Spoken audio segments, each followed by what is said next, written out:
Good Friday morning, guys. My name is Jerry Miller, and welcome to Real Talk. We're live in Charlottesville and Albemarle County, across Central Virginia, the Commonwealth, and the world, on the I Love CVille Network. We're presented by Yes Realty Partners and Yes Team Realtors, trusted advisors in the game, powered by Intrastate Pest and Service Companies. For more than 50 years, Intrastate Pest and Service Companies has been a home's best friend. Judah Wickhauer is our director, and why don't we welcome first Keith Smith, the distinguished gentleman, to the show. A round table, my friend extraordinaire this morning. They just kept on getting better. We started off with a bunch of rock stars. So this month we're focusing on the invisible walls around zoning and how we can help fix this, in my opinion, this affordable housing crisis. And we started our first weekend with a couple of architects. We had a couple of land planners in the second week. Third week we had some Two journalists. Thank you very much. And we're going to pivot a little bit to solutions, right? And what we have here in the studio today is what I feel are two rock stars in the space, right? There's Dan Rosensweig with the Habitat for Humanity of the Greater Charlottesville area. Did I get that right? Look at that, huh?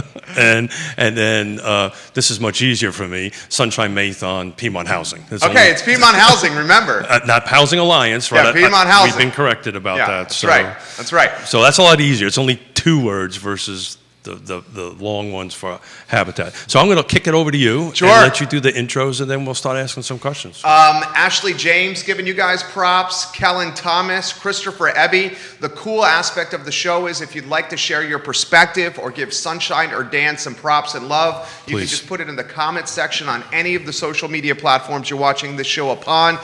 Without further ado, let's welcome Dan and Sunshine to the program. Dan, 20, maybe 18 to 20 years we go back. I'm going to say this, the most jacked and physically, athletically gifted of all the stakeholders in Central Virginia housing is Dan Rosensweig right here. I've seen this man play soccer, fabulously talented. Now fabulously talented in the housing game. Before we talk shop, how about an intro to you, the man, instead of you, the CEO? You, the man. Sure. Well, I have to take issue with a couple of things. I've been called a rock star and jacked already today. You have been. And so if my daughter is watching, and I sure hope she isn't because she's supposed to be in school, she would take issue with both of those things because she's heard me sing and play the guitar. And, she's seen me without my shirt on. So, anyway. There's a mental picture I didn't want to have. Thank you, Dan. But no, I'm a longtime resident of Charlottesville. I've been here more than 30 years, and this is where I intend to die at some point. I've put my stake in the ground here. When I came here, Charlottesville was a place that felt to me like it was full of potential, but potentially unrealized. And I felt the same way about myself, that I was a flawed creature myself, and so I made the determination that I was going to stay here for the rest of my life and try to make Charlottesville a little bit better place as I become a better man. And so I'm grateful for you having us on the show to be able to talk a little bit about affordable housing, which to me is the issue that we all need to be focused on today. Thank you, Dan. Where are you from originally? I'm originally from just outside of D.C. in Silver Spring, Maryland. There you go. How about Sunshine? Good morning, everyone. Sunshine Mathon, Executive Director at Piedmont Housing Alliance. Actually, 3 words. We still call ourselves Piedmont Housing Alliance. Oh, darn. Yeah, I know. Sorry. It's not the PHA. But we don't say PHA because there's oftentimes an association that stands for Public Housing Association. So we say Piedmont Housing Alliance instead of PHA as a sort of slightly shortened version. It's in there. It's all good. So I've been in Charlottesville now for coming up on 4 years in August. Came from Austin, Texas prior to that, where I lived and worked for 14 years. Got my master's in architecture at UT and ended up, I knew going into grad school that I wanted to be of service when I got out, but I didn't quite know how that was going to turn out. But I was fortunate soon after to find a work home at Foundation Communities, an amazing nonprofit doing work there in Austin, and worked there for the following decade. You spent some time in Portland and Seattle, if I remember correctly, right? I've lived a lot of places around the country. I lived in Portland, Oregon for 4 years back in the late 90s, early 2000s. And during that time, I was actually doing a lot of work in the summertime, working for a group of summer camps in Vermont as a director there. And a little known fact is during my time in Portland during the off season, I was a computer tech as well for a period of time. So. Oh, that I did not know. It's amazing. Every time I have a guest here, you think you know the guest and you learn something new all the time. Like I'm supposed to say alliance, right? That's something new. So Dan, we're going to kick it off with you if you don't mind. I've been following the Southwood project for quite some time. I believe you're starting some excavation work. Can you just give us a quick overview of where it's at, right? What you guys are doing, and when folks can start seeing some product in the ground? Certainly, thanks for asking the question. We're very excited about Southwood. Southwood is a mobile home park, a 120-acre mobile home park that Habitat purchased in 2007 because the residents there, 1,500 folks, the lowest of low-income folks who are actually housed in the area, the greatest concentration of that, were in immediate danger of being displaced and evicted, and so Habitat stepped in. I wish I could take credit, but it was my predecessors at Habitat who stepped in and said, we can't let this happen. So they purchased the trailer park, and then we've been trying to figure it out ever since. The most important thing is that we had to stabilize the park. It was hemorrhaging money when we purchased it. The infrastructure is failing.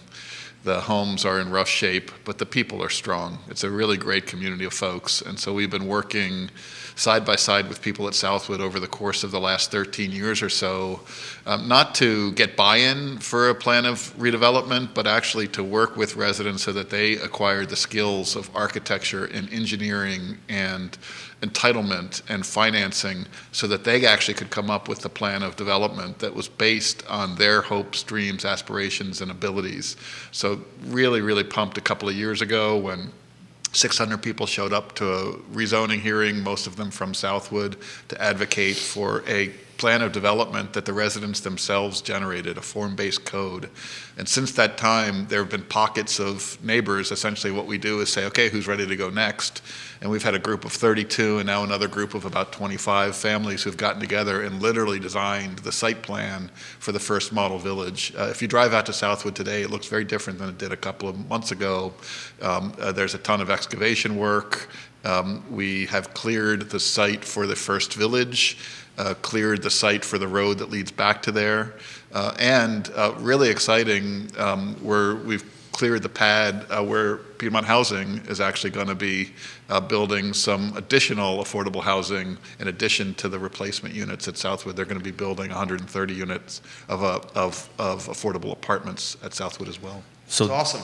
So during the show, we're going to drop in two links in the feeds. One is to your neighborhood model phasing plan, which I read this morning. This is awesome work. But what you're going to find out, folks, during during this conversation, there's going to be a recurring theme. And when we switch over to talking to Sunshine, what's always impressed me is how both of these organizations brought in the residents of when we get to Friendship Court, you'll hear probably the same thing. I know you will from Sunshine, that this was very neighborhood or resident-driven development, which is a very unique thing. As a recovering developer, that kind of takes a little bit of time for one to start wrapping their brain around. But my hat's off to you guys. So. Basics of the thing for folks who are watching who do not know about Southwood. I'm sure it's multiple phases, how many units, just a basic product type would be very helpful so folks know what's coming up.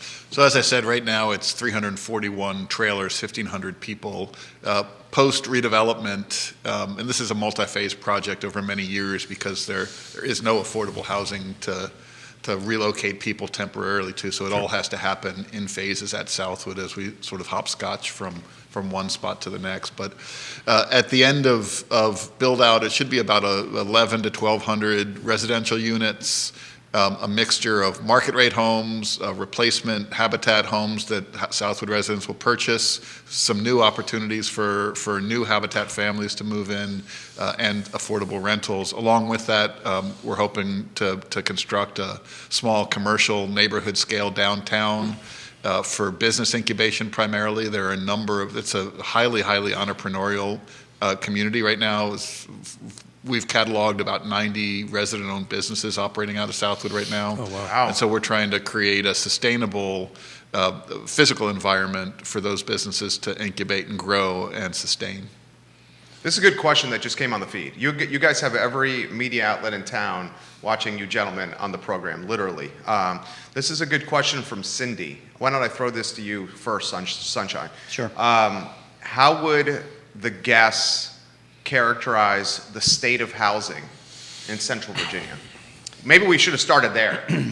So that's kind of like a State of the Union question. Yeah, but I really wanted the opportunity for both gentlemen to tell about these two exciting projects that they want to tackle. So if you don't mind, we're going to pivot to Sunshine a little bit. Let them talk about the great work they're doing, and then we can maybe tackle it. There's a lot of comments come in. We should acknowledge the comments. We totally acknowledge the comments. So Sunshine, I know you guys are working on Friendship Court, and can you give us just a brief update on that, kind of like what Dan done, and we'll tackle a couple. Sure, and Friendship Court, of course, is our big focus area, but we have lots of other work going on simultaneously, and that will probably come in a little bit further in the conversation. But to focus on Friendship Court initially, as most people know, maybe everyone knows, Friendship Court is a 150 apartment community, largely subsidized by Section 8 project-based vouchers through HUD, but privately owned by Piedmont Housing Alliance and a partner organization, National Housing Trust, based out of DC. So it's not public housing, but that's sometimes a misconception.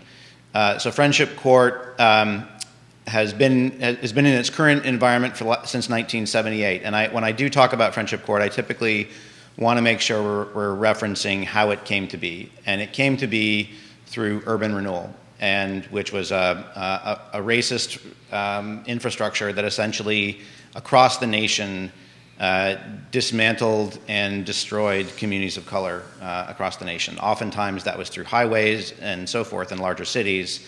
In our city, it was related to the claim that there were unhealthy living conditions, that it was close to the downtown and so needed to be transformed for economic development, et cetera.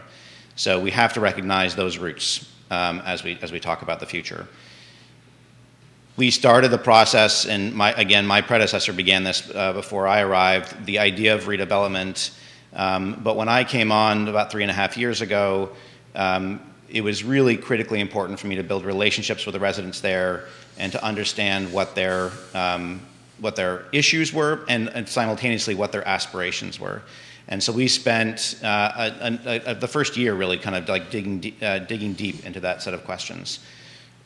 Many people, I think, know that we have made a lot of progress on the plan overall, which is similarly phased to Southwood, and for the reasons that we want to make sure that there is zero displacement throughout the redevelopment process. We lined up financing in large part in mid-2020, and then COVID, of course, came and but just kind of impacted our ability to start construction on a lot of different fronts. We had hoped to be under construction about a year ago on phase one. We are still not under construction, but everything, knock on wood, is lining up for the start of construction before July 1 at this point. And we are queuing up the phasing for phase two and a whole bunch of other work as well, but that's the kind of gist of it at the moment. So we're going to take some questions, but I want to go back to that construction start on July 1. So, you ready? Yes, so this comment's coming in from Wanda Yvette Espada Font, who lives in Southwood. Okay. So watching now. She says, yes to all that is happening. I live in Southwood. Thank you, thank you, thank you, Habitat. She, I believe, is the owner of a construction company, so one of the businesses that you're referencing in Southwood. Why don't we start with the macro question for you, the State of the Union of housing in Central Virginia, and then we unpack it some more after you guys give that answer. Sure. So many people know that in the last few years, both the city and Albemarle County have both done housing needs assessments. And when you look at the data within the city itself and then more broadly in Albemarle County and the surrounding region, we have a total of 12,000 or more families who are either unhoused properly, living in too close quarters, or paying far more than they can actually afford on housing costs. That's 12,000 families. That's a lot. And in the city proper itself, that number is in the sort of 3,300, 3,500 family range. Some of the solution sets that need to address that relate to the need for new affordable housing that people can functionally afford. But there's a whole wide range of other solution sets that need to come to bear as well. There's no single silver bullet solution to any condition like this, and that's true across the nation. And maybe for a moment I'll just step back and just say what we experience here in Charlottesville is extreme, but it is largely reflected across the nation. There is not a single county or city anywhere in the nation where a person making minimum wage can afford to rent a one-bedroom apartment. Not anywhere. And that's a dire condition that our nation has built ourselves into. So when we look at the Charlottesville region, we have to be looking at not only building more affordable housing, increasing the capacity and opportunity for folks, but we have to be looking at the other end of the lever as well, which is increasing people's income so they can start to afford what is market rate in the region itself. It's funny you should said that. I ran some numbers this morning, just what I have access to on CAR about what's available to rent in the city of Charlottesville. One bedroom, one baths are running between $900 and $1,200 a month. Excuse me, $1,250. Oh, I take that back. I got a $1,295. That's just an insane swath. And how can somebody making minimum wage or making even a living wage could potentially afford that? And what's your read on that? Well, they can't afford it. That's the challenge. And as Sunshine pointed out, it's especially acute here in Charlottesville, but it's a national epidemic. 19 million people across the United States pay more than 50% of their income on housing. 50%. The HUD standard for affordability is 30%, no more than 30%. So when a family has to pay 50% of their income on housing, what goes missing? Well, food goes missing. Books, opportunities for education, the right to take a vacation every once in a while. Those things are impossible because of housing prices. And so I'm a houser because I believe in social justice. I'm not in housing because of housing per se, but I have seen trends in Charlottesville and saw it a long time ago that things were trending in a direction that was going to create a number of downstream consequences in all the other realms that are social determinants of health, from education to healthcare, et cetera, and that's playing out exactly the way you'd think. And so the solutions are to create more affordable housing. The solutions are to work with people to help increase their income.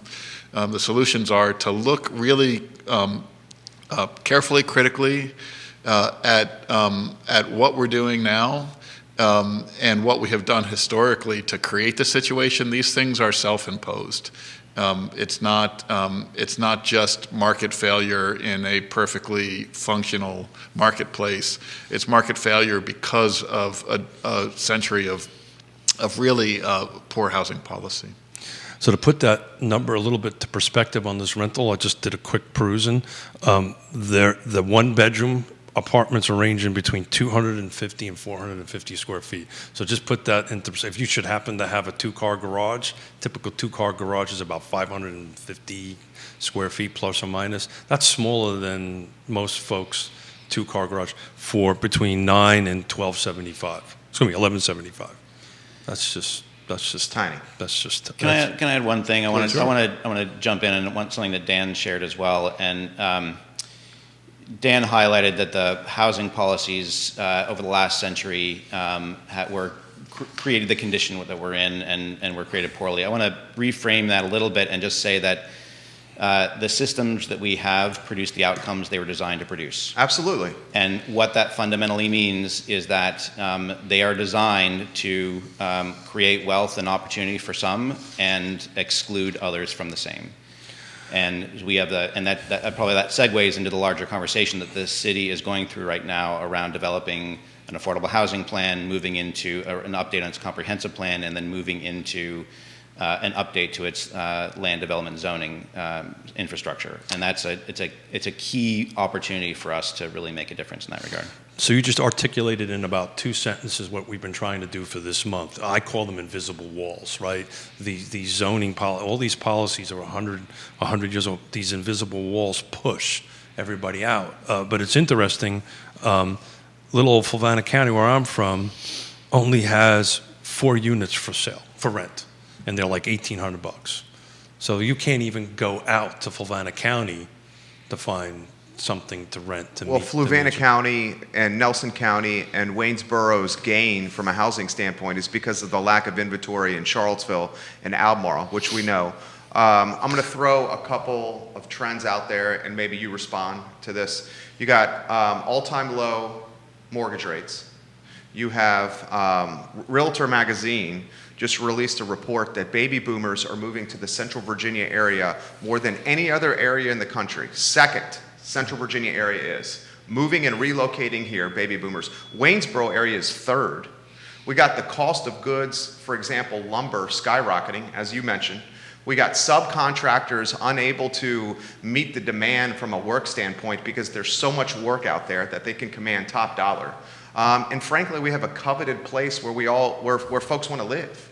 With all these factors snowballing at the same time, throw in the fact that folks can now work remotely from an ISP, have a Northern Virginia income, but live down here. I mean, I'm seeing that all over my neighborhood. Throw in all these factors and potentially some red tape that we're seeing in the city and the county.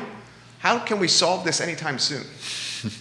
Well, I think one of the things that you pointed out, Jerry, is likely to be a trailing impact of COVID, in that places like Charlottesville are going to see much more housing pressure than they already faced, and we were already at a breaking point. Because just as you said, people are relocating here. They can live in Charlottesville but work anywhere. And because this is a desirable place to live, if you have enough money, you can move here and live happily and comfortably. But we have a number of policies that restrict the amount of housing that you can build, that restrict what you can do on a lot, that create, baked into our zoning code and most zoning codes across the country, there are significant anti-affordable housing measures that don't appear that way until you dig into it. So things like minimum lot sizes, for example, those were zoning rules that were created to keep poor people out of neighborhoods. How about half the property in the city of Charlottesville, more than half zoned single-family R1? So our key talking points for the month is the visible walls, I think what we're talking about is the missing middle, from my perspective, on that end of it. And Missing everything, right? well, it's definitely the missing middle. Yeah. If you have enough money, I think you can find something, right? But there's this missing middle, and then the thing that I've been harping on forever is trying to figure out a way to turn this red tape into green tape. And Dan, as you were talking about your Southwick project, I kept on thinking of the question was, how long did it take you to get there? How long did it take you from the time that you, meaning Habitat, say, hey, this is a great idea, let's buy this, to the point that you're pushing dirt? That was a substantial period of time, correct? 14 years. 14 years. Good Lord. So just think of how many people you could have housed if that was 2 years or 3 years or 4 years, 14 years. And a lot of that was the rezoning process or the what I call the red tape, or is that not a fair judgment? I think on the main, that's a fair statement. I don't think it's fair at Southwood. The county has been a pretty good partner with us, and we did go through a rezoning process and a site planning process, not in as short a time as I or any other developer, for-profit or nonprofit, would like, but it was rational. That hasn't always been the case in the county, and I think a lot of people will acknowledge that in the city, we do have to get our house in order because things take too long. We recently had a by right subdivision that we did in the city of Charlottesville, 14 units, and it took us 5 years. Which one was that? Harmony Ridge. Yeah. It took us 5 years to get through the entitlement process, and I don't want to pin the blame on anyone in particular. Well, but That's a long time. it is, and The market conditions changed in 5 years. things got more expensive, market conditions changed. The biggest thing was our families chose those homes and expected to be in there, and so they're living kind of moment to moment, Which is expecting to get totally into a unfair to house. them. Yeah. And so that's where we try to keep our focus is. Yeah, we're not going to point fingers or say this Right. was wrong. We're here to offer solutions, and how can we possibly? Well, one of the solutions was what this gentleman was a part of with the Red Carpet Inn That's exactly right. solution. Do you want to give the broad strokes of that? Was that 140 affordable apartments that you guys brought online through the So, hotel? well, it's a like any development, it's going to take time. So the basic framework here, some people may have heard of it, but in partnership with the Thomas Jefferson Area Coalition for the Homeless, with a partnership with Virginia Supportive Housing, which is a Richmond-based nonprofit that provides permanent supportive housing across the state, and they run the Crossings currently in downtown Charlottesville. And in partnership with Pochem, and then finally in partnership with the Charlottesville Area Community Foundation, we came together to purchase a motel on 29 in the county, Red Carpet Inn, and we are currently right now doing renovations on the site because the conditions of the rooms are not fantastic by any stretch.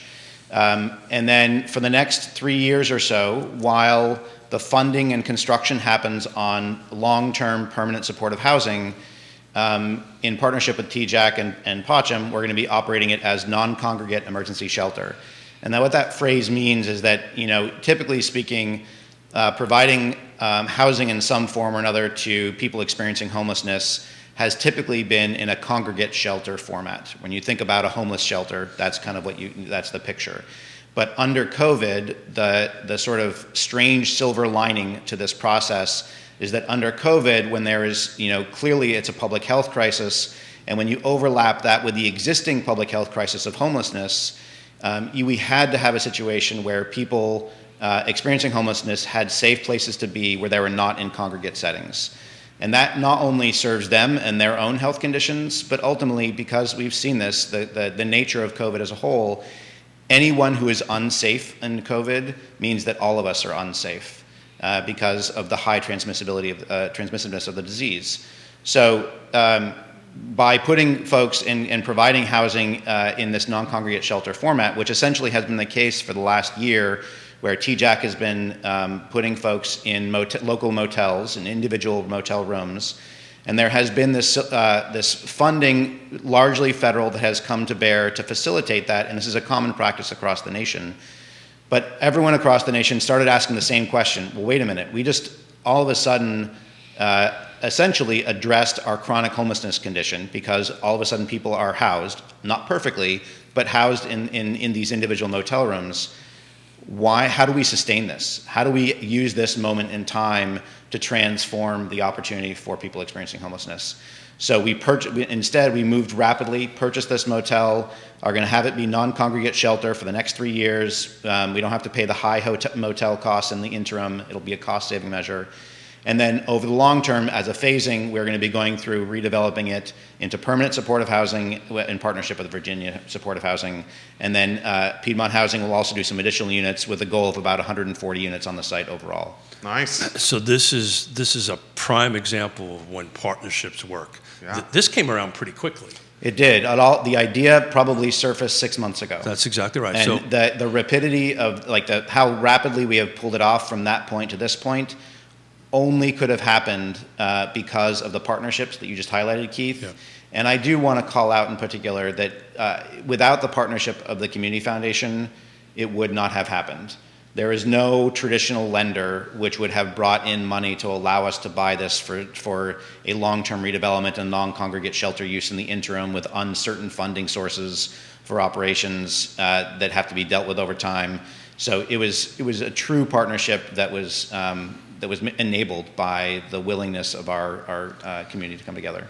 So this is a win, right? Yeah. This is a absolutely huge win. Big And- win. And this is a huge win of partnerships, and this is something we've been talking about. It takes a village, it takes a partnership to make this magic happen, and hopefully this red tape, and I just use this term red tape all the time, will turn to a little bit of green tape, but that was a little bit of an experience of green tape. There's green tape as far as, governmental bodies, and then there's green tape on funding, red tape on funding, and so forth and so on. Something that that I'm personally part of, and I mentioned it more than once, out in Portland and Seattle, I'm part of a cohort. And one of the things that they're doing out there, particularly for affordable housing projects, if you check a certain number of boxes, there's actually an assigned staff member that's assigned to your project. And those of us who are in this realm, you'll find sometimes, you might be working with staff A for this particular issue, right?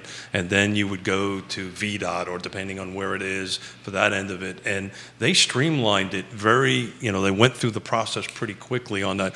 I know that's an expense from a county's and the city's perspective, but depending on who's the applicant, if you just raise the fee a little bit, I think folks who are in this space would be more than happy to pay a little bit more money to get the project walked through the system, because sometimes, and maybe Dan will disagree with me, sometimes you go 2 steps forward, 1 step back, 2 steps forward, 3 steps back on it. So they found out there, if there's a dedicated staff member to a project, or a project that is, it kind of moves forward pretty smoothly. Any thoughts on that?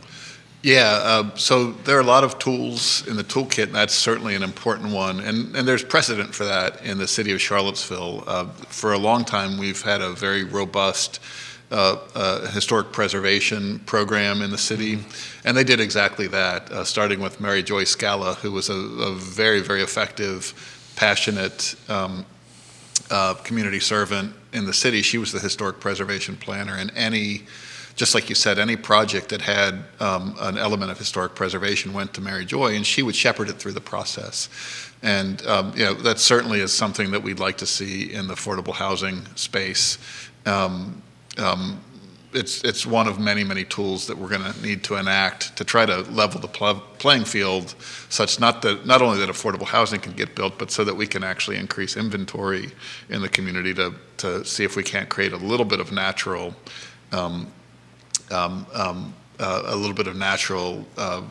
pressure release off housing prices.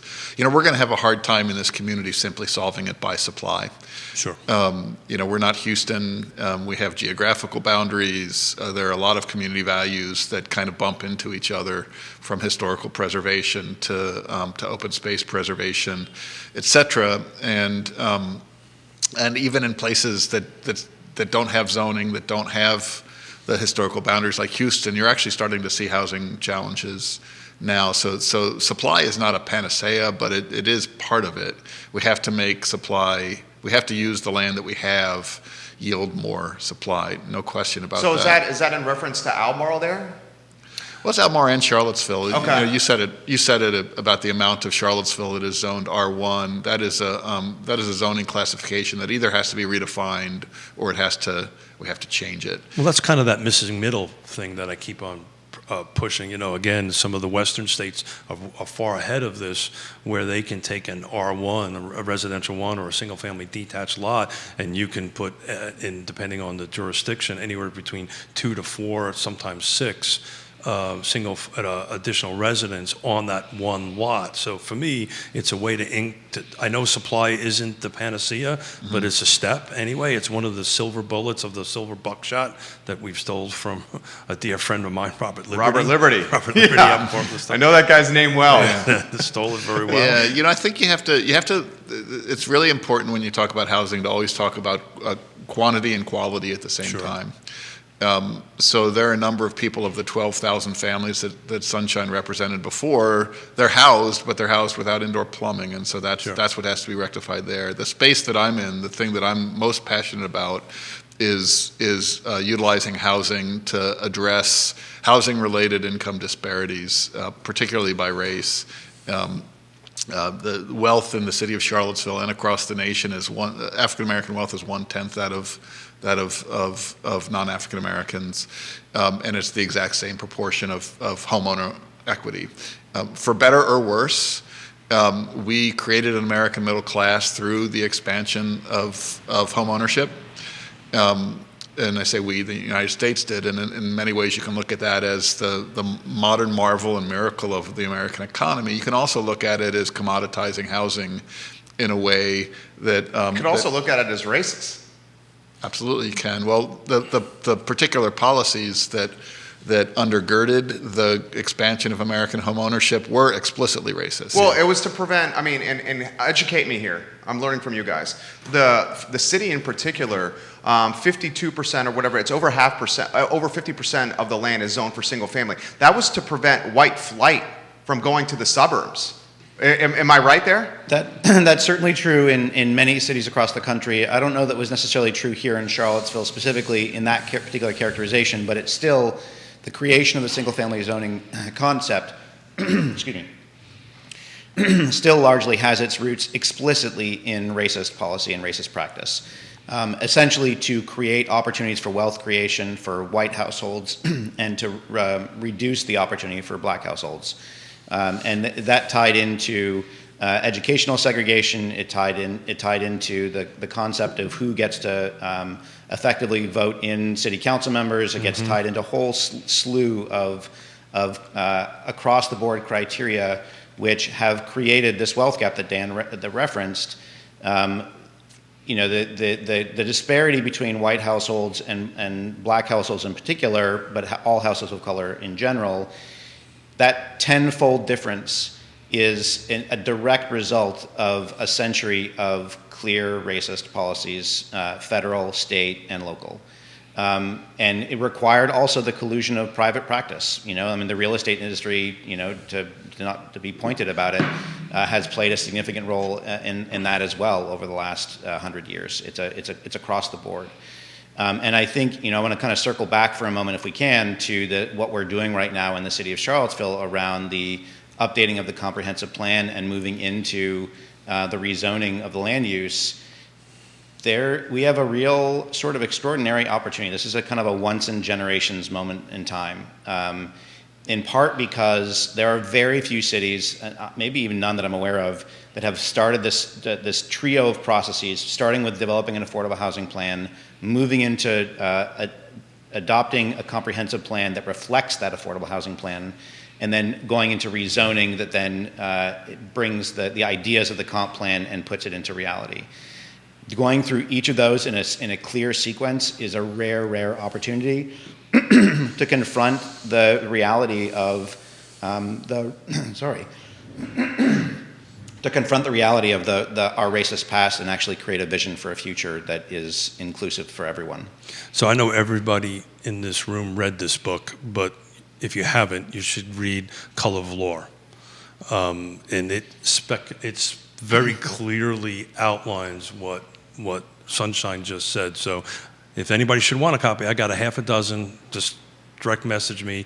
You need to read that and you walk away with a very clear understanding what we've been talking about here for the last half an hour. It's a great book. Minutes. Yeah, well, it does a great job dispelling the notion that segregation is naturally occurring. Correct. That it was intentional. And if you look in the city of Charlottesville, you go to the courthouse and you look at the deeds underlying most of the R1 properties in the city of Charlottesville. Most of them were built with a racially restrictive deed restriction. And so I live in North Downtown, and if you pull the deed for my property, it says no blacks, no Jews. And most of the wealth in the city of Charlottesville was created via that mechanism, via home ownership during an era of expanded home ownership when it was systematically excluded to people of color. And I think that's an opportunity we have right now to proactively right those wrongs. And so this is, I think Keith is right to point out the idea of the missing middle. We need to create more opportunities for more residential development on the land that we have. But I think if you simply, in a city of 10 square miles that can't annex space in the county. A lot of people don't know that. Yeah, we're forbidden from annexing land.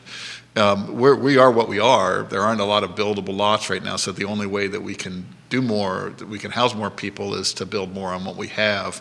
But I think if you simply leave it, there are a lot of missing middle ordinances that allow R1 to be used for duplexes, triplexes. But if you simply allow the market, a broken market, to fill in, I think you'll get a lot more. you're just going to get a lot more expensive new inventory. I think you will. Yeah, because that's the easiest path to profit in development is the single family R1. So the way they've done that out west is if you do an affordable, their taxes are a little bit higher than ours. They get substantial tax breaks. You know, if you make a deeded commitment that's attached to your property to do an affordable housing for a period of time.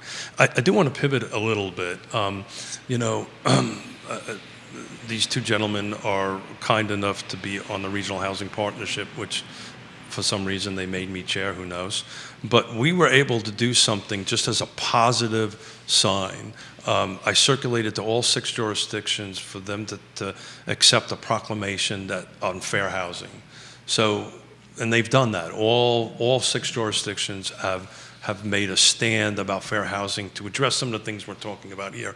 And it's, again, using this silver bullet, silver buckshot reference. It's not going to fix this, but all 6 jurisdictions are saying, and if you have an opportunity to read it, the language is pretty strong, right? Pretty firm, and their commitment.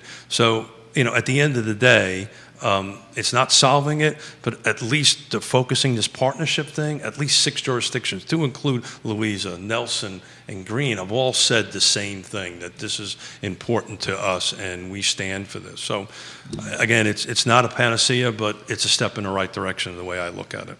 Yeah, I want to use a slightly different metaphor as well, which is I think about the solution set related to affordable housing as kind of the stone soup concept, where the same idea that it's the silver buckshot, but like the idea that you need necessary ingredients to provide into that solution set.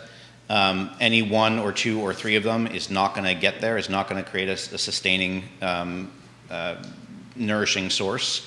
So part of that is policy at the jurisdictional level. Part of that is translating that policy into practice through rezoning and updating of comp plan. Part of that is how the jurisdictions implement their site plan approval and rezoning processes to ease that process. And then part of that is subsidy. Affordable housing in this day and age, it requires subsidy, whether that's home ownership through the habitat model requiring subsidy, whether that's doing rental development like we're doing at Friendship Court and other locations, that requires subsidy. Substantial subsidy. Substantial subsidy, and it is federal, state, and local. It has to be a triumvirate of supports across the board. And another component to it is there's the tension around the kind of the Fair Housing Act and its history and its role in the past. Of course, it was implemented from the perspective of trying to level the playing field. But ironically, it has been a barrier in many ways to starting to dismantling some of the systems that exist now. So the systems. How is that? So we have as a country built the condition that we have. Kind of referencing the comment I made, that the systems we have produce the outcomes they were designed to produce. They were designed to produce these wealth inequities, designed to produce the single family zoning in concept, et cetera. If we utilize, and none of those practices were race neutral. All of those were explicitly racist. True.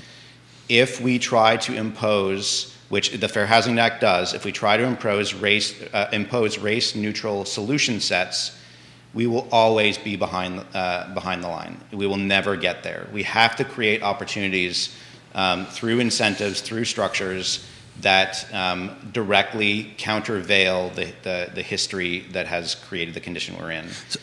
So how do we get past NIMBYism? Because that's what we're talking about here. Well, in a lot of ways we are. It's structural and it's both. I understand that, but we had a couple of great opportunities, in my opinion, that did not happen in Albemarle and Charlottesville. And we talked about it on the show, because the NIMBY side, not my backyard side, was pretty darn organized. And Breezy Hill, 29 North, Forest Lakes. So how do we get the other narrative out there, right? And to me, I watched firsthand with the Breezy Hill development with my neighborhood. It's on the eastern side of Albemarle County, and the neighborhood that I live in was extremely well organized and created committees to go toe-to-toe against Breezy Hill. And they're using language in their speech that the people that were organizing against Breezy Hill ran their effort like they would run a business. Yeah. And then the Forest Lakes Association took a page from the Glenmore Association to keep the density from happening out in 29 North. Neil Williamson, who's been on this show, says, you know, the folks that are anti-housing have a voice. You know, the folks that don't have a voice is the people that need the housing, because they're not living in the area to champion for themselves to get the house. Well, they're trying to put food on the table. Is what Right, trying or they're to do. working. Right. So where do you want to go? You want to go with this? I mean, the NIMBYism? How we fight that? Or oh, look at that. Show's over. No, well, it's self-fulfilling. I mean, because you have folks who get vested, and rightfully so in some ways, in the land that they own and the neighborhood that they cherish. Let me pull back. I want to get to that in just a second. I want to go back to this idea of fair housing, and that it was law passed in the 60s as part of civil rights legislation that every municipality had a proactive. They had an affirmative. It's called affirmatively furthering fair housing, AFFN in housing jargon, and that is that every municipality has to proactively address the implications of policy that created housing segregation. They have to do it. It's never been enforced. The Obama administration started to try to do it, and it was rolled back in the last administration. But if you think about this is partially having to do with NIMBYism. It's the law. The city of Charlottesville is supposed to be looking at its zoning map. It's supposed to be looking at the implications, the segregation that is a result of this, and it is supposed to be proactively changing it to change the conditions that create more integrated neighborhoods. But to go to NIMBYism itself, we obviously face that a lot. We're a kind of a national pioneer in mixed income neighborhoods. We believe in creating places that are welcoming, diverse, supportive for people from all walks of life, because we think that that's how we get past the particular morass we're in here nationally, is that people who don't agree with each other don't talk to each other. Yeah, they don't exactly know each right. other, they don't like each other. And so we fundamentally believe that is one solution for breaking some of the political polarization that we all face, is to create neighborhoods where people come from different places. Just communicate with one another. Yeah, but so we faced that. It wasn't like at the very beginning we were embraced, and we have faced head on a lot of NIMBYism that has come across to us as really quite problematic, until we really sort of step back and catch our breath and say, okay, Try to understand where they're coming from. try to understand where they're coming from. So we would never go into a low-income community and judge the people there for how they feel about their community. We try to work with them. Same thing when we go into an upper-income community. We want to find out what it is that they think is valuable, because the reality is that our families, the Habitat families, are homeowners. They work really hard. They're interesting. They've had struggles. They are great neighbors. And so here's what we do: we introduce people to other people. It's as simple as that. And they get to know folks, and ultimately, pretty much every time, they embrace new people. Is it without conflict? Is it without challenge? Absolutely not. It sometimes sometimes it can be hard at the beginning, but over time, we have seen neighbors from very diverse backgrounds come together and simply be neighbors rather than affordable neighbors. But the project's already started, right? The folks are living in these communities at that particular point in time. Is that correct? It's different. Sometimes Okay. we're the developer and we develop intentionally mixed income neighborhoods. Sometimes we provide the affordable housing component in a mixed income neighborhood. Sometimes we're doing infill lots in neighborhoods that are upper income. But what you don't see is when people get to know each other, in my mind, it's the only way you can break prejudice. There's no other way around it. Yeah, let me follow up on that a little bit, which is to say that I will say, in my experience so far in Charlottesville, the projects we have worked on, we have not confronted that yet. And I will say that the Premier Circle project, which is the Red Carpet Inn, I wasn't sure whether NIMBYism was going to rise up or not, but it didn't. To the benefit of that neighborhood did a fantastic job. In my past work in Austin, there were numerous times when that issue came up, and to Dan's point, every time that happened, we were completely transparent and said, come visit our other communities, please meet our other residents, meet our property management staff, see what we're actually, who the people actually are, to start to break down some of those barriers. And every single time it worked. So that is one component of it, but that's not everything. Part of it is the relational piece, which has to be there. The other is the structural component. And there are states, Virginia is not one of them yet, but there are states where every community functionally has to be providing their equivalent fair share of affordable housing, because they recognize that it's an affordable housing crisis everywhere, and every community needs to be integrated in that way. So New Jersey is one example, where they have had for the last 8 or 9 years, I believe it is, a increasingly successful framework that requires each jurisdiction to plan accordingly for including their fair share of affordable housing within their communities. We're not there yet in the state of Virginia. I don't know that we ever necessarily will be, but I think that's one opportunity, is for each community to kind of think through how they participate in the larger picture. I think that's a great point. I think that, Charlottesville, during my time on the Planning Commission, there were a couple of things that were always a little bit puzzling to me. One is the contradiction in a lot of the core values of the town. We wanted to be an equity-based community. We wanted equal opportunity, but yet we protected we had land use policies that didn't match up with our aspirations. And I tried to point that out. I don't know the community was ready for that conversation. As Sunshine pointed out, since 2017, we've been ready for that conversation, and we're kind of having it. But to go back to specific remedies, I think the middle density ordinance that's being proposed is a good step in the right direction. Mm-hmm. Agree. It's not going to do anything unless it's overlaid as well with zoning laws that actually provide additional advantage to affordable housing development. So, for example, in the most simplest terms, let's say what you can do on any particular lot is one home. Well, if your second unit is affordable, you should get by right a second unit. Well, that's what I've been preaching, and I've been saying this for years. And so to clarify an overlay, it just kind of floats on the top of there. And if you meet certain criteria, it literally does that. It drops on top of the property and becomes a by right use. And this is what they've done out in the western states, right? They're not saying, look, you have to do this, but if you check all these certain boxes, then it drops right back down, and it can be an ADU, or it can be a auxiliary dwelling unit, or it could be an internal unit, or it could be 6 or 4, as many of these boxes you check. I mean, the list is rather extensive, right? To check the boxes, during this whole conversation, the question I've been wanting to ask is, if you had a magic wand, right, what would be the one thing that you could just wave on the top that is realistically could be done to try to... It's got to be the zoning change, right? It's got to be that. Well, knowing when I say that, Sunshine's 1,000% right.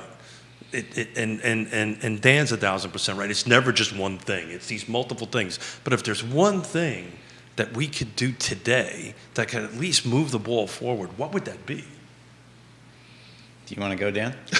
I mean, throw this to you guys. Well, I mean, if you guys are uncomfortable answering it, that's totally cool. It's hard to pick, honestly. I mean, that's my perspective anyway. I mean, you can only take 5% of Albemarle County for development. And of that 5%, commercial is included. And of that 5%, not all the land can be developed. Sure. Right?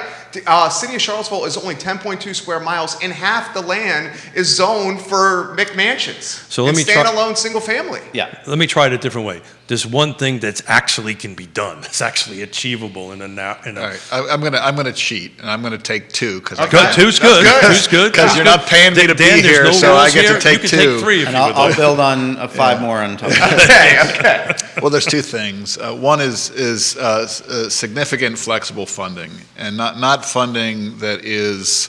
Oftentimes, federal funding comes down, and they have it's money looking for a project rather than a project looking for money. At the local level, we're working with residents to figure out what their dreams and hopes and aspirations are, but a lot of times the funding that comes to us is so restrictive that we can't tie those things up. So, plenty of money.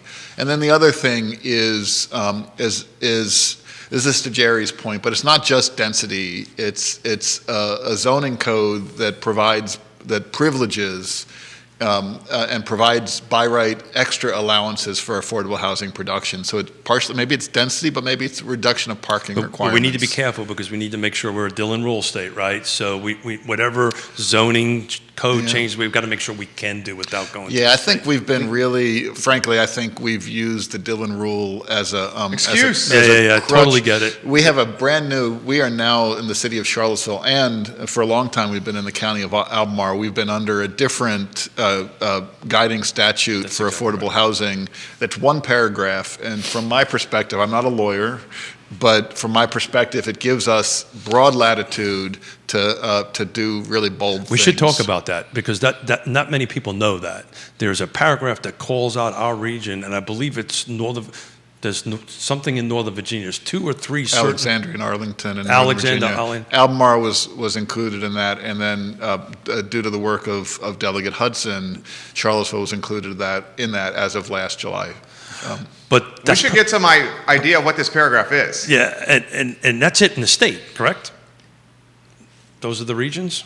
Yes, but what Sally Hudson was able to push forward was supported across the board as well. So there is actually continuing momentum to increasing the opportunities for inclusionary zoning, which is what that sort of references. Correct, that's correct. But beyond currently, beyond just those jurisdictions. Yeah. So there's going to be more bills coming out in the next session to kind of expand. But as we sit here today, right? And correct me if I'm wrong, gentlemen. As we sit here today, Charlottesville and Albemarle has a little extra in their toolbox than, let's say, Fluvanna County does, or... It's a lot extra. I mean, it allows us to create an inclusionary zoning policy that facilitates prioritizing and privileging affordable housing. And so in some ways, back to the practicality, we have an opportunity with the rezoning that the city is going to be doing here shortly to dream big. To really look at, there are examples across the nation in recent years. Minneapolis and Portland are the kind of the 2 most talked about, where effectively Minneapolis was the first city, and they basically took all their single-family zoning and said that it's no longer single-family zoning. That doesn't mean that it's going to be. There's still guidelines, there's still boundaries in terms of what happens in those lots in those neighborhoods. But it allows for those duplexes, triplexes, quads that you referred to earlier, Keith. And my mother lives in Portland, Oregon, actually, and she lives in a house on a street in 15th, which is it's relatively close to the inner core, a part of the city. And if you walk down her street, it looks like and feels like a single-family neighborhood. But her house is a triplex. Even though it looks like a single home, it's 3 levels broken into 3 separate apartments. The next building over is a duplex. The next building over is a truly single-family home. And then there's a small cottage court with 6 apartments in a small 1-story building. It's great. And then there's a quadplex on the corner. And that level of increased density still retains the character of that sort of single-family walkable neighborhood. But opens up the opportunity for more people to live there and more affordably. I'll bring in some pictures from Seattle. My youngest daughter lives in Seattle, and she lives exact same thing. You walk down that street, it's a single-family detached home, but there's 3 families living in that single-family. But I want to be 100% clear that even though that is the case for that street and many other streets in Portland, it's still an expensive place to live. So it's not. Super. That's back to the stone soup. That's a key ingredient, but it will not suffice on its own. It needs these other layers. So you've got to add. We've got financing. We've got zoning, and we talked about... Green tape, red tape to green tape. Well, but we talked about something on the show that we've never talked about before. We have a substantial sledgehammer in our toolbox that other jurisdictions do not have. And, why we're not using it, I think that's part of the conversation, right, on how we can... So one reason why we're not using it is the folks that have the money to build the housing, the developers are just choosing to go by right because the path to tangible production, the proof of performance, is difficult if you don't go the buy right way. But they've not really meaning, and correct me if I'm wrong, gentlemen, the jurisdictions haven't taken that sledgehammer out of the box, right? They have not set up this inclusionary zoning that say, affordable housing nonprofit providers, you can do this. Private sector, you can do this. Am I wrong, gentlemen? Yeah, no, I mean that's where we're headed. This is the first I've hopefully. heard of this paragraph, and I do 20 hours a week of live stuff all the time. I'm running for Albemarle County Board of Supervisors. This is literally the first I've heard about this paragraph. It's not well known, but I will say It is now. that where the city is, the path forward with the city, where we're heading into this rezoning, is where we have the opportunity to do what you're saying, Keith, to catalyze the new entitlement that the city has to make a difference. So this was part of where I hoped this conversation would go today, and I had a little bit handwritten notes to kind of throw this out there to see if we can talk a little bit about that, because to play off of what Sunshine just said, now's the time, and I believe Dan also said this, we've got an opportunity to actually make something happen here. Right? There's an opportunity before us that maybe 10 years ago it wasn't there, right? Or maybe 5 years ago it wasn't there, or since 1987, since I know it wasn't here in 1987, right? But we got two, and I'm not trying to let you off the hook here. You got a couple other magic wand fixes. Honestly, I'm just going to double down on what Dan said, which is funding and zoning. Those are the two key structural components that will enable this to move forward overall. Yeah, so let's talk about funding for a second, right? There's all kinds of funding paths, and you two gentlemen are experts on that. But we can follow you guys around all week if you want more compliments here. We're good at giving the compliments on the show. Oh, geez. I know. We got to be mindful of the time, and we got a lot of comments coming in. So I'm going to shut up, and we'll let the comments go. I didn't realize we were at 11:20. This is the president of CAR, Charlottesville Albemarle Association of Realtors, has this comment for you guys. Quentin Beckham. Zoning and inventory are directly related, and inventory is just baseline. Our housing needs for our community is the marathon that does not yet have water for the runners. Until we have that, it's hard to get to the support crews, what kind of shoes to wear, and the training the runners need to get across the finish line. But yes, let's start with some water. So that's a metaphor right there from Quentin Beckham that's watching the program. You literally have every news outlet in town watching you guys on the show here. LaTanya Allen says, dream big for us all, please. We are currently home, she continues, we are currently home buyers with Habitat, an African-American married couple dealing with tough conversations of racism, but that didn't stop Habitat from helping us lower our credit, manage our money, things that doesn't get taught growing up to us, at least for me anyway, and I appreciate all the courses we took for Habitat. They were truly a blessing for us.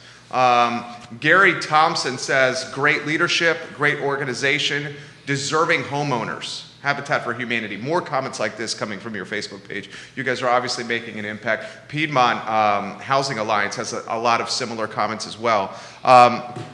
This is interesting. So Laura, who watches the show all the time, says, Jerry, can you relay your monologue from yesterday to Sunshine and Dan to get their take? I'll do it in a 10-second elevator Cliff Notes version.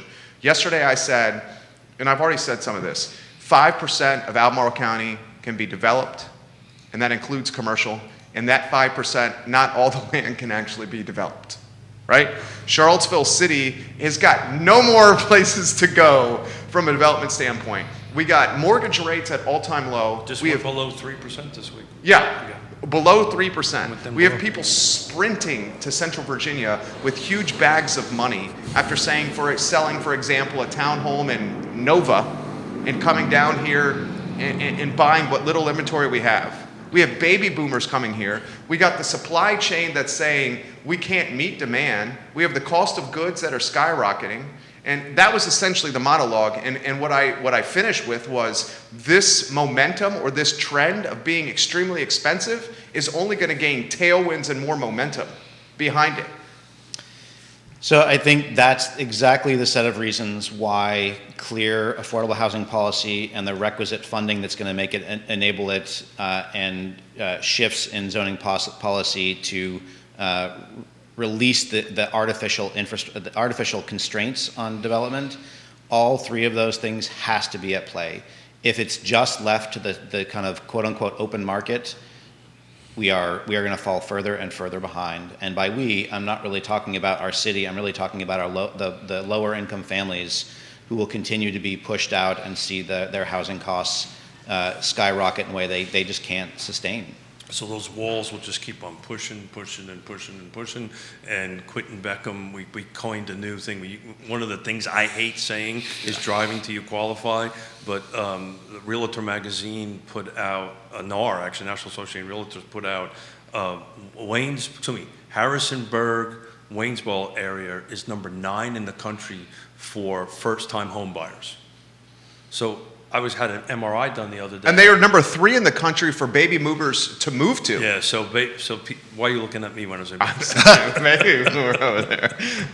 But in any event, guys, folks my age, number 2 is Charlottesville, number 3 is Waynesboro. So the new phrase is fly till you qualify. So we fly to you 12 because Yeah. when I was getting my MRI done, the gentleman that was working on me said, so hey, just me being me, where you from and all this stuff. He goes, well, hold it. I drive from Harrisonburg here every day because I can afford what I can afford there, for a bunch of other reasons. So I added a number 3 for you.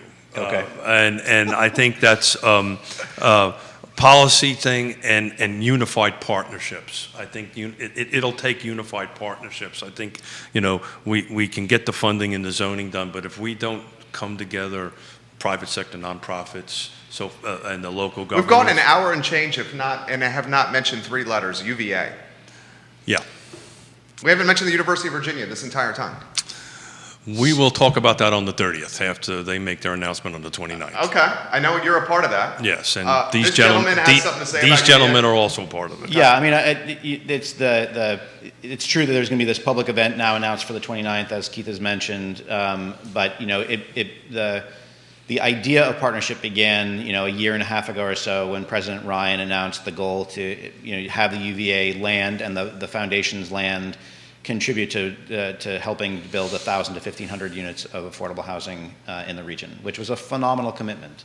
So we can talk about this publicly because one of our regional housing partnership members, executive team members have mentioned it.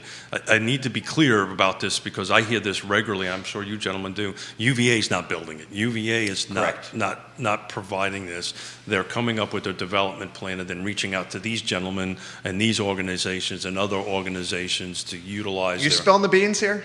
No, this has been publicly. Okay. Yeah, so the university issued an RFP to find a consultant to work with them, recognizing that the staff of UVA does not have the expertise or know-how how to facilitate this kind of commitment.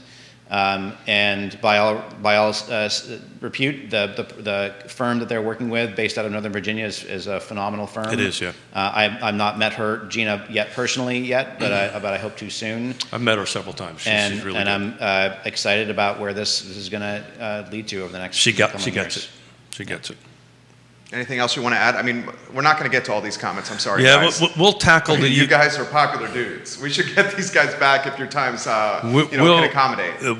I think once things are more publicly announced and the gentlemen have time, we'll tackle this UVA component when the official announcement. Tomas, who lives in Habitat, says you guys have gone the entire show and haven't talked about the role of transportation and how it can help with housing. Wow. I mean, we could spend an entire show just on transportation. And we talk about this all the time. Yeah. The housing, transportation. Actually, it's 4: housing, transportation, education, and then healthcare, right? And you can't really separate, in my opinion. Yeah, I think there's more like 10, but yes, it requires. Remember, I'm just a whole Marine, array. so 4 was a little hard for me. Yeah. Jennifer Smith says it seems like we're creating pockets of poor folks, and those pockets are in the outer counties, and they're just forcing people to drive to Charlottesville for work. That's a topic for another show here. Do you have any final words, Dan, that you want to offer? Well, I would address that. That's precisely what we're not doing. We're doing the exact opposite of that. That's why we do mixed income. That's why we look really hard to preserve affordable housing opportunities in low-income neighborhoods, and why we work really aggressively to put affordable housing in communities of opportunity as well. So I think in spirit, she's right. In reality, there's a lot going on here that's proactive, dynamic, and leading edge in terms of what's happening across the country. Can I share one thing before you jump in there, Keith? Yes, sir. Just to say that, just very quickly, we have 3 projects that I can't really talk about the details yet, but in addition to Friendship Court and the partnership with Southwood, with Habitat at Southwood, we have 3 other projects in what are typically very wealthy neighborhoods where we're looking at building affordable housing with the explicit intention of not just the concept of deconcentrating poverty, but deconcentrating wealth as well. Creating a neighborhood network where people can have a choice about where they want to live. So I promised you 2 gentlemen I'll get you out at 11:15. I know, we got to get them out. I just lied a little here. bit, and you have a show to do, and unfortunately I have a funeral to attend. And this here. man has a meeting, I believe, right now. He does. But before we do, I think this is important to describe to the folks that are not in our field, right, that what mixed income really means, right? So somebody who may not be in this. I mean, to me, it's simple, mixed incomes. But what does it really mean? You got to describe mixed income. We got to get a better definition of what exactly affordable housing is. Don't even go there. I mean, you talk to anybody, affordable housing is different. And frankly, this paragraph that you guys are talking about needs to get much more awareness. Yeah, because it is the crutch. So eventually, I'll be voted out as chairman of the Regional Housing Partnership. But eventually, I'd love to get the Regional Housing Partnership to tackle the term affordable housing. But every time I do that, I get said, Smith, shut up. And so, can I pull back a little bit from Sure. what you said there, Keith, and just say that the fundamental principle that I think collectively, regardless of what name you put to it, the fundamental principle we all are aiming for is that. We want people to have choices about where they live. We want to have people have choices about what schools they want to be near, what workplaces they want to be near, what neighbors they want to be near, but have those choices that people can effectively do that because they can afford it. And what that means in effect, is that we need to have affordable housing everywhere, integrated. The phrase that I used in Austin all the time was all kinds of housing for all kinds of people in all kinds of places. I add a little bit of a twist to that. I usually add a healthy housing system to it, right? But that's a great phrase. Gentlemen, we are way over. You guys time. are awesome. Thank you. Seriously. Dan Rosensweig, Sunshine Mathon, thank you. So personally, thank you. I know you guys have a busy schedule. Yeah. It meant the world to me that you guys took the time out here to talk with us. So, and you're welcome back anytime. Well, thank you very much. Assuming for doing you the show. want. Thank you very much for having us on. We really appreciate it. You guys are great. Thanks, y'all. Guys, this is Real Talk on a Friday. The show airs Tuesdays and Fridays at 10:15 to about 11:30. The I Love 11:15-ish. The I Love CVille shows in 59 minutes. He's Keith Smith of the Yes Team Realtors and Yes Realty Partners. My name is Jerry Miller. Thank you for joining us on a Friday. Take care. Thank you, guys. Thanks, guys. Thank you.